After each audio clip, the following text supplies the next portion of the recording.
അച്ഛാ, ഞാൻ അവിടെ പോയത്. വേണ്ട, വിശദീകരണമൊന്നും വേണ്ട. പലവട്ടം ഞാൻ മുന്നറിയിപ്പ് വന്നതാ. ഈ വിഷയത്തിൽ എന്തും എന്റെ അനുവാദം വാങ്ങിയേ ചെയ്യാവുന്നു. അന്ന് ബലരാമനെ ഡൽഹിയിൽ വിളിച്ചപ്പോ ശക്തമായ താക്കീത് തന്നതാ ഞാൻ. എന്നെ അനുസരിക്കേണ്ടെന്ന് വെച്ചിട്ടാണോ, അതോ കുഴപ്പങ്ങൾ ഉണ്ടാക്കാൻ വേണ്ടിട്ടാണോ? അയ്യോ അച്ഛാ, ഇങ്ങനൊന്നും പറയല്ലേ. ഞാൻ ചില കാര്യങ്ങൾ നിന്നോടും മറ്റുള്ളവരോടും തുറന്നു പറഞ്ഞത് അത് ഭദ്രമായി മനസ്സിൽ തന്നെ സൂക്ഷിക്കാൻ വേണ്ടിട്ടാ. ഞാൻ ചെയ്തത് അബദ്ധമായെന്ന് എന്റെ മനസ്സിപ്പോ എന്നോട് പറയാ. നിങ്ങൾ എത്ര ഭീഷണിപ്പെടുത്തിയാലും കരഞ്ഞാലൊന്നും ഞാൻ പറയാൻ പാടില്ലായിരുന്നു. അച്ഛാ പ്ലീസ്, ഞാൻ ഒരിക്കലും ആരോടൊന്നും പറയില്ല. ഞാൻ പറഞ്ഞ് ആരും ഒന്നും അറിയത്തുമില്ല. ചന്ദ്രമതി ആന്റി അന്ന് ഇവിടെ വന്നപ്പോ തനുജയെ കുറിച്ച് അനുകൂലമായിട്ട് സംസാരിച്ചു. അതൊക്കെ വെച്ചിട്ട് ആന്റി അങ്കിളിനെയും ഒന്ന് കണ്ട് സംസാരിക്കാൻ പോയതാ. തനുജ ആന്റിക്ക് ഇഷ്ടമായ സ്ഥിതിക്ക് അവളെ ആന്റിയോടൊപ്പം നിർത്താൻ എന്തെങ്കിലും സാഹചര്യം ഉണ്ടോന്ന് ചിന്തിച്ചു പോയതാ. ഓ അത് ശരി, കാര്യങ്ങൾ അത്രത്തോളം നീ കൊണ്ടുപോയി.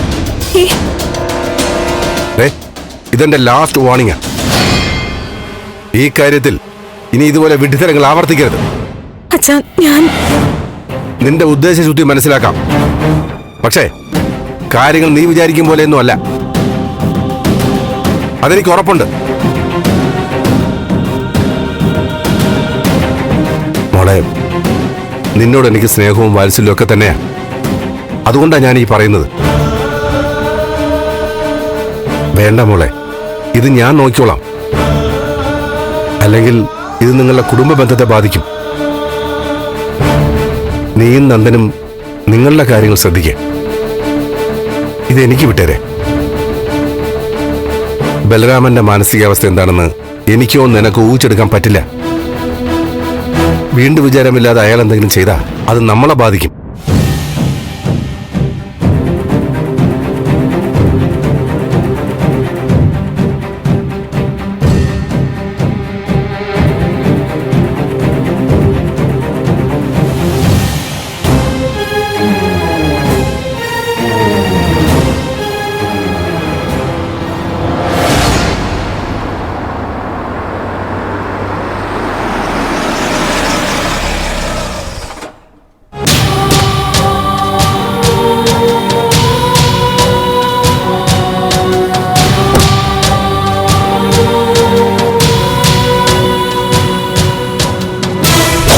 മീര മരിച്ചു കഴിഞ്ഞു.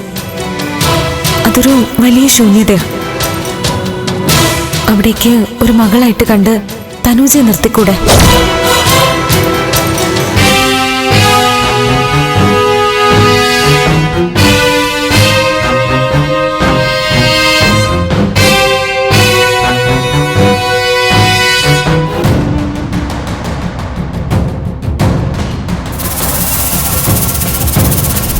ആന്റിയോട് എന്ത് പറയും, എങ്ങനെ പറയുമെന്നൊക്കെ അങ്കിളിന്റെ തീരുമാനമോ. അതില് ഞങ്ങളാരും ഒന്നും പറയുന്നില്ല. പെട്ടെന്നൊരു തീരുമാനം വേണം.